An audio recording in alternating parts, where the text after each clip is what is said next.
సభ్యులు ఎక్కువ మంది లేకపోయినా చాలా వివరంగా మాట్లాడే అవకాశం కలిగింది. దానికి సంబంధించి నిన్న నేను ప్రస్తావన చేశాను. ఇది వాస్తవానికి దగ్గరలో ఉన్న బడ్జెట్ అని నిన్న నేను చెప్పాను. సహజంగా ప్రతి సంవత్సరం గత సంవత్సరం కంటే కొంత శాతం పెరిగే విధంగా బడ్జెట్ తయారు చేస్తూ ఉంటారు. కానీ 2023-24 2,90,000 కోట్ల బడ్జెట్ని ఈ సంవత్సరం 2,70,000కి చేయటం అంటేనే వాస్తవిక ప్రాతిపదికగా, అలాగే ప్రతి సంవత్సరం కూడా ఎంతెంత పర్సెంటేజ్ డబ్బులు గ్యాప్ వచ్చింది ఖర్చు పెట్టకుండా కూడా లెక్కలు కూడా నేను నిన్న కూడా చెప్పాను. ఇప్పుడుదైతే 23-24 ఈ 2 నెలల్లో మరి ఎంత ఖర్చు అవుతుందో తెలియదు, కానీ ఉన్నటువంటి లెక్కల ప్రకారం ఇంకా 50% గ్యాప్ ఉన్నట్లుగా వస్తుంది 23-24. అంటే ఇప్పుడు ఈ మీరు చూపెట్టినటువంటి యాక్చువల్స్ దీని ప్రకారంగా అది మరి ఎలా కవర్ అవుతుందో తెలియదు, కానీ ఓవరాల్గా వచ్చేసరికి ఇప్పుడు ఇంతకుముందు బట్టి గారు చెప్పినటువంటి ఆ గ్యాప్ అనేది రావటం వల్ల వాస్తవానికి, అలాగే జరుగుతున్నటువంటి వాస్తవానికి జరిగే పరిస్థితులకి చాలా అంతరం రావటం వల్ల ఆ బెనిఫిట్స్లో కానీ లేకపోతే అంచనాలు వేసుకోవటంలో కానీ ఇబ్బందులు జరుగుతూ ఉంది. అది ఒక గత 10 ఏళ్ల ప్రభుత్వం అని నేను అన్నాను. అది సహజంగా ఆ క్రమం అలా నడుస్తూ ఉంది.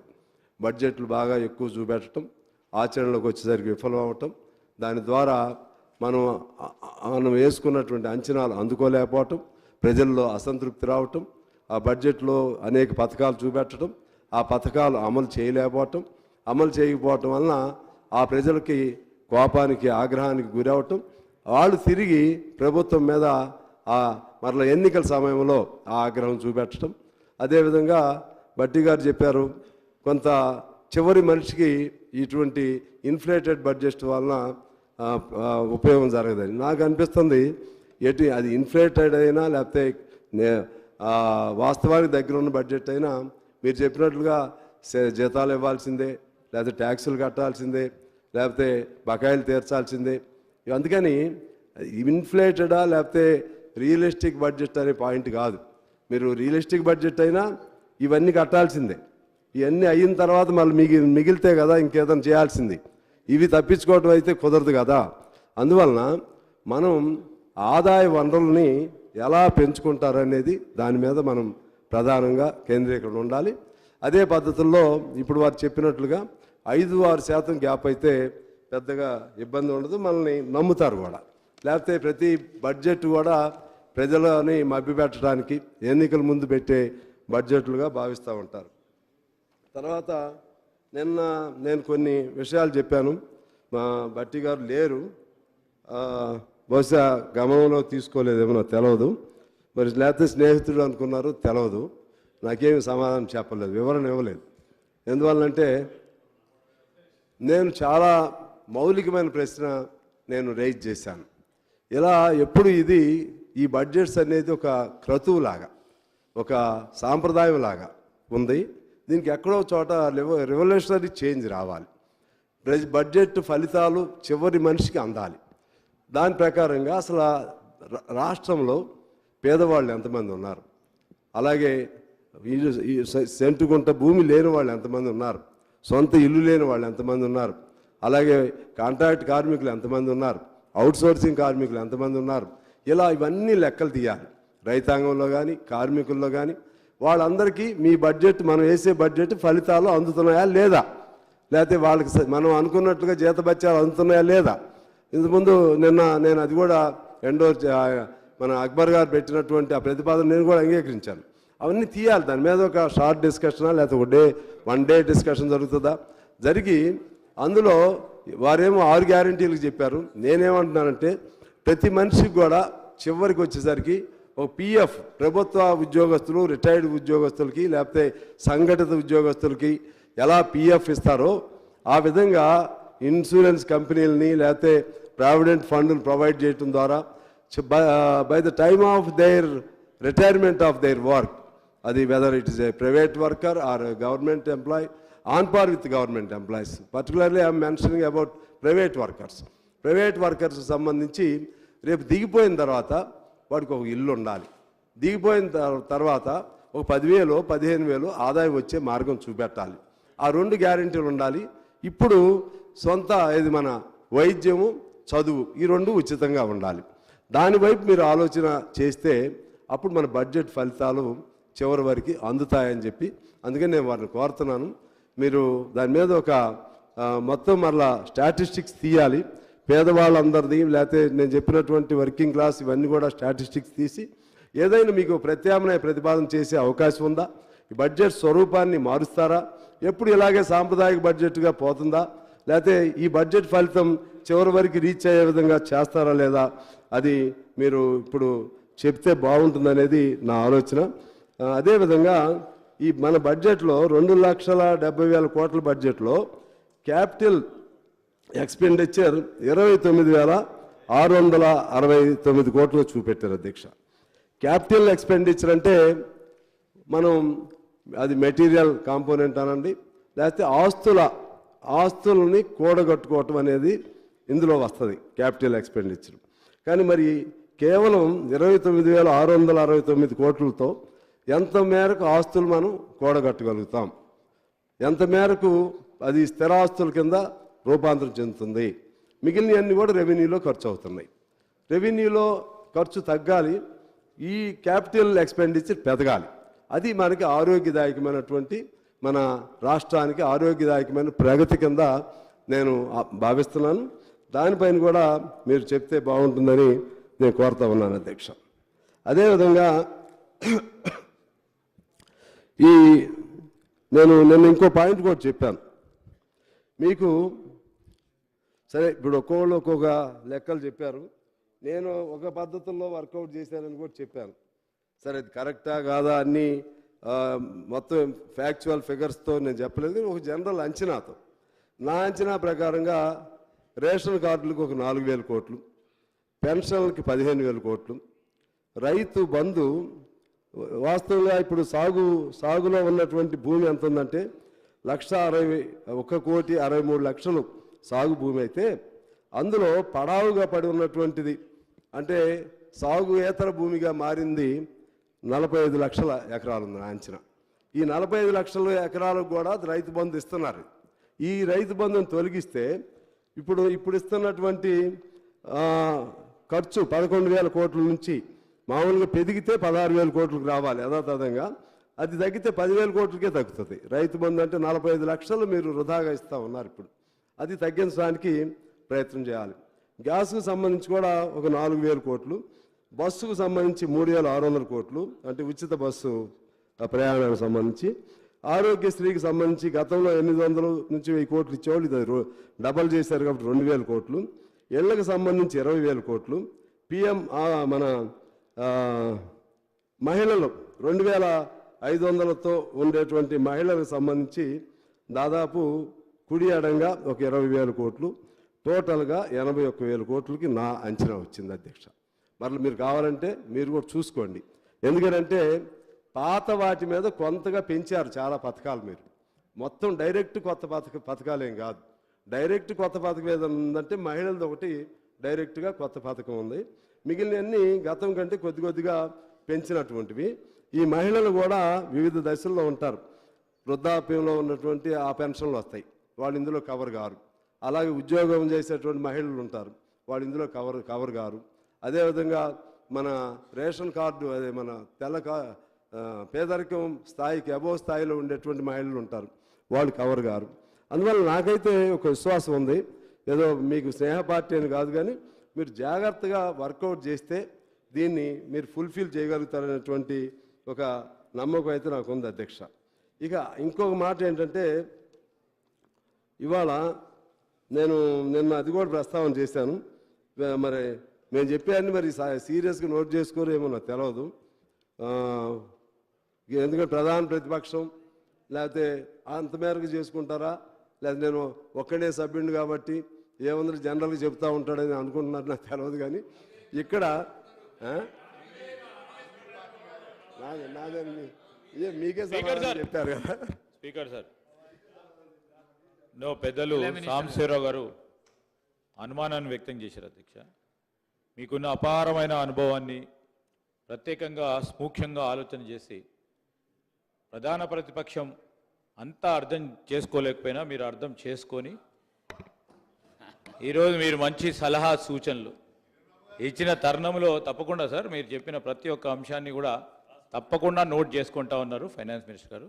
తప్పకుండా మేము ఆచరణలో కూడా మీరు ఇచ్చే మంచి సలహా సూచనలు కూడా అమలు చేసే కార్యక్రమం చేస్తాం. అధ్యక్ష, నేను ఇంకొక సూచన కూడా చేశాను. ఈ హైదరాబాదు మహానగరంలో ఈ భూ కబ్జాల పేరుతో అక్రమంగా భూములు ఆక్రమణ చేసుకున్నాయి. కొన్ని వేల ఎకరాలు ఉన్నాయి, వేల కోట్ల విలువ కలిగినటువంటి భూములు ఉన్నాయి.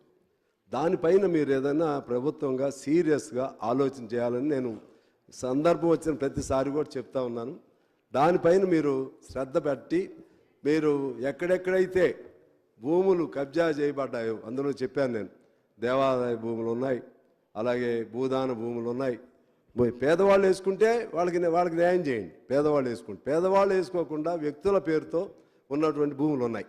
అదేవిధంగా మనకు తెలుసు అధ్యక్ష, పట్టణంలో 2000 గజాల వరకే సీలింగ్ ఉండేది ఇంతకుముందు. ఇప్పుడు అబియన్స్లో ఉందని అంటున్నారు. తర్వాత 2 పంటలు ఉండి అంటే 8 మాసాల నీరు అవకాశం ఉన్నది 10 ఎకరాల వరకు సీలింగ్. ఒక పంట 4 మాసాల వరకు ఉండేది 27 ఎకరాలు. టోటల్ మెట్ట 53 ఎకరాలు. ఇప్పుడు నేను ఎందుకు ఈ లెక్క ఎందుకు చెప్పానంటే, ఇవాళ ఫామ్ హౌస్ల పేరుతో రియల్ ఎస్టేట్ల పేరుతో మన నగరంలో కానీ ఈ హైదరాబాద్ నగరం కానీ లేకపోతే రాష్ట్రంలో అనేక పట్టణాలు కానీ లేకపోతే హ్యాపెనింగ్ టౌన్స్లో కానీ పెరుగుతున్నటువంటి గ్రోయింగ్ టౌన్స్లో కానీ ఈ పద్ధతుల్లో అసలు ఈ భూమికి సంబంధించినటువంటి ల్యాండ్ సీలింగ్ అనే పదమే అర్థమే మారిపోయింది. అసలు ల్యాండ్ సీలింగ్ చిన్నప్పుడు ఆ ల్యాండ్ సీలింగ్ పరిధిలో రాకుండా ఉండటం కోసం భార్యాభర్తలు విడిపోయినట్టుగా కుక్క పేరుతో ఆ పేరుతో ఈ పేరుతో ఏదేదో చేసేవాళ్ళు. పిల్లి పేరుతోనో ఇంకేదో పేరుతో చేసేవాళ్ళు. ఇద్దరు ఒక ఇంట్లోనే ఉండి వేరువేరుగా ఉంటున్నట్టుగా చేసుకునేవాళ్ళు. ఇప్పుడు అలా అవసరమే లేదు. హ్యాపీగా అథెంటిక్గా అధికారయుతంగా దాన్ని సొసైటీ అని పేరు పెట్టుకుని సొసైటీ పేరుతో ఎన్ని ఎకరాలను ఉంచుకోవచ్చు అనే సిస్టమ్ వచ్చిందంటే దీనిపైన ఏమైనా ప్రభుత్వం ఆలోచన చేస్తుందా చేయదా అని నేను వారిని అడుగుతా ఉన్నాను. ఆ విధంగా మీరు ఆలోచన చేస్తే మాత్రం ఖచ్చితంగా మీరు దీనిలో ఈ రియల్ ఎస్టేట్ దందాలో కానీ ఇంకా ఇతర చోట్ల కానీ అదేవిధంగా చాలా భూములు రిజిస్ట్రేషన్ ఇవాళ ఇంతకుముందు 1,63,00,000 వ్యవసాయ భూములు ఉంటే ఆ 1,63,00,000 దాదాపు 45 లక్షల ఎకరాలు వివిధ పేర్లతో నాలా పేరు లేకుండా ఇట్లా మారిపోయింది అధ్యక్ష. రిజిస్ట్రేషన్ లేదు, దానికి లెక్క లేదు. ఎన్ని ఎకరాల భూమి ఏ విధంగా కబ్జా అయిందని లెక్క తీయండి, ఒక రిజిస్ట్రేషన్ పెట్టండి. నాలా టైం అప్పుడు దానికి ఫీజులు వస్తాయి. ఈ విధంగా గవర్నమెంట్ ఆదాయం పెరిగేటువంటి అనేక అవకాశాలు ఉన్నాయి. ఇవన్నీ కూడా మీరు యాక్యురేట్గా మైన్యూట్గా న్యూక్లియస్ తరహాలో కింద వరకు వెళితే డబ్బులు మీకు మిగులుతాయి. అప్పుడు మీరు అనుకున్నటువంటి స్కీములు చేయవచ్చు అని చెప్తూ ఆఖరిగా ఇంకో మాట కూడా నేను చెప్పాను అధ్యక్ష. అది సంపద అంటే బాగా ఇప్పుడు దాన్ని ఒక సిస్టమ్ ఇతర దేశాల్లో ఉంది. భారతదేశంలో గతంలో ఉండేది, ఇప్పుడు లేదు. సంపద పన్ను ట్యాక్స్ ద రిచ్ అనే సిస్టమ్ పెట్టుకోకపోతే ఇక అంతరాలు ఇలా పెరుగుతానే ఉంటాయి. సంపద సృష్టించేది ఒకడు, పోగయ్యేది ఇంకొకడు. దానిపైన కూడా మీరు కొత్త ప్రభుత్వం ఉంది కాబట్టి అంటే అక్కడ దీని మీద మీకేం నాకు తెలిసి మన రాష్ట్రాలకు లేదు సంపద పన్ను అనేది, కేంద్రంలోనే.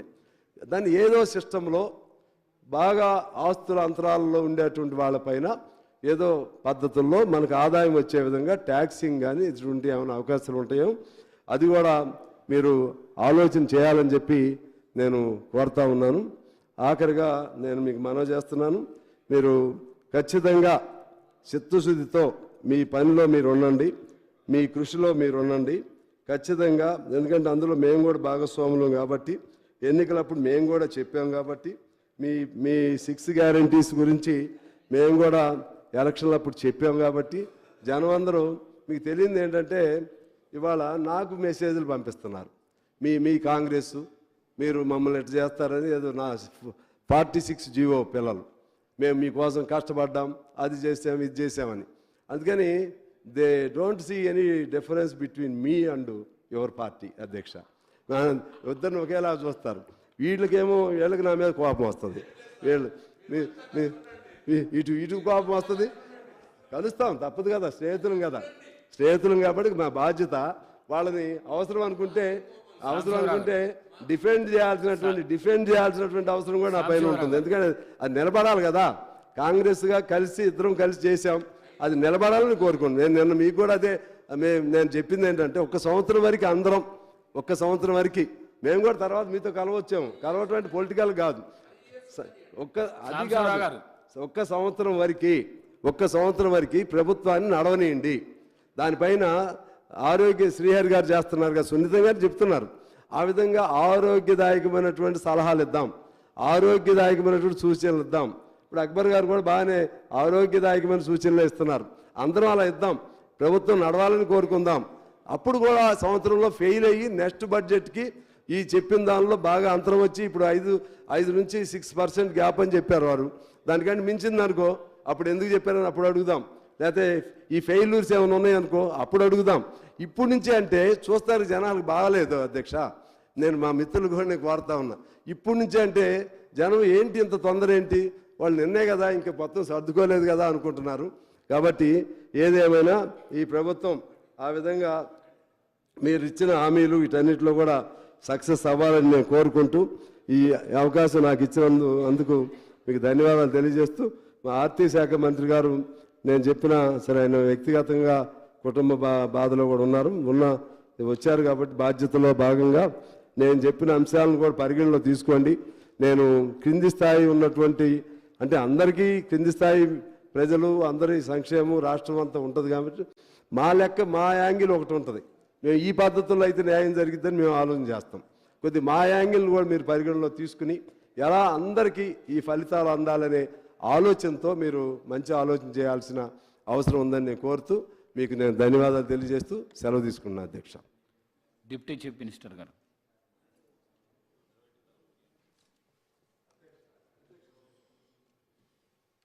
సార్ ఒక్క నిమిషం. ఇంపార్టెంట్ పాయింట్, ఈ సెంట్రల్ గవర్నమెంట్ సంబంధించినటువంటి గ్రాంట్స్లో అవి మనకి చాలా గ్రాంట్స్ని మనమే కోల్పోయామనేది నాకు ఒక అంచనా. కొంత వాళ్ళు కూడా ఏదో పేరుతో వాళ్ళు కూడా ఇవ్వలేదు, ఏదో పేరుతో. ఇప్పుడు ప్రత్యేకించి మనకి ఇన్సూరెన్స్ ఉంది, రైతు ఇన్సూరెన్స్ అనేది 30 లక్షల మందికి ఇన్సూరెన్స్ పథకం ఉండేది. ఇవాళ మనం ఇక్కడి నుంచి మ్యాచింగ్ అట్లా మన గవర్నమెంట్ నుంచి మ్యాచింగ్గా మనం ఇవ్వాల్సినటువంటి షేర్ మనం ఇవ్వకపోవటం వలన కేంద్రం నుంచి రావాల్సినటువంటి షేర్ ఆగిపోయింది.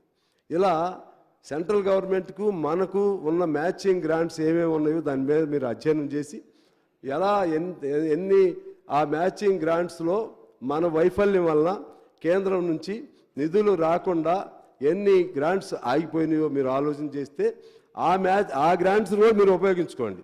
ఆ గ్రాంట్స్ కూడా మన వంతు కర్తవ్యంగా ఇప్పుడు అటు రైతులకు ఉపయోగం జరుగుతుంది, లేకపోతే ఇతర సెక్షన్లకు ఉపయోగం జరుగుతుంది, మనకు ఆదాయం కూడా పైనుంచి వస్తుంది. ఇప్పుడు ఇళ్లలో వాళ్ళు ఇచ్చే గ్రాంట్ ఉంటుంది, అదేవిధంగా పీడిఎఫ్ దీనిలో వాళ్ళు ఇచ్చే గ్రాంట్ ఉంటుంది, చాలా వాటిల్లో సెంట్రల్ గవర్నమెంట్ ఉంటుంది కదా, వాటిని కూడా మనం లేకపోయాం. ఆరోగ్యశ్రీకి సంబంధించి వాళ్ళ గ్రాంట్ ఒకటి ఉంది, దాన్ని కూడా మనం ఉపయోగించుకోలేదు. అందుకని ఇవన్నీ కూడా మీరు మ్యాచ్ చేస్తే దాన్ని that's why it is called matching grants ద్వారా కూడా మీరు యూ హ్యావ్ సమ్ అడ్వాంటేజ్ అనేది నేను మీకు తెలియజేస్తున్నాను అధ్యక్ష. Sir deputy chief minister.